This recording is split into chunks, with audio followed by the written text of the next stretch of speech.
కొన్ని ఇండ్లలో అన్నీ ఆటోమేటిక్ ఉంటాయి, డోర్లు, లైట్లు మొత్తం. ఓకే, మనమైతే బయటికి వచ్చేసాము. మనకి ఇంకో కొత్త ఆర్డర్ వచ్చింది, నైఫ్ చికెన్. ఓకే, ఇప్పుడు మనం ఆ రెస్టారెంట్ దగ్గరికి వెళ్దాము. నైఫ్ చికెన్ అంటే సాల్మేలో కొన్ని ఉన్నాయి. అందులో ఒక రెస్టారెంట్ అనేది హైవే దగ్గర ఉంటుంది. ఆ రెస్టారెంట్ అనేది చాలా లేట్ చేస్తుంది. ఒక్కోసారి ఆర్డర్ 1 గంట, 1.5 గంట, 2 గంటలు కూడా వెయిట్ చేసాము. అలా చాలా టైం వేస్ట్ అయిపోతుంది రైడర్స్కి. అందువల్ల ఒక్కోసారి ఆర్డర్లు చేయడం అనేది చాలా లేట్ అవుతుంది. మొత్తానికి ఇప్పుడు మనం రెండో రెస్టారెంట్ దగ్గరికి కూడా వచ్చేసినాము. ఇప్పుడు ఒక మ్యాజిక్ చూడండి, మనం కరెక్ట్గా లొకేషన్ దగ్గర ఉన్నాము.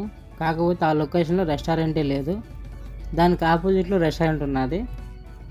కొన్నిసార్లు అలా బిస్కెట్ అవుతామన్నమాట. లొకేషన్ దగ్గర రెస్టారెంట్ ఉండదు, రెస్టారెంట్ దగ్గర లొకేషన్ ఉండదు. మన రెస్టారెంట్ దగ్గర రాగానే ఆ స్మైల్ గుర్తొస్తే ఆ రెస్టారెంట్ మనకు మంచి సర్వీస్ ఉందని అర్థం. ఓకే, ఇప్పుడు మళ్ళీ మనం యూటర్న్ తీసుకొని ఆ రెస్టారెంట్ దగ్గరికి వెళ్ళాలి.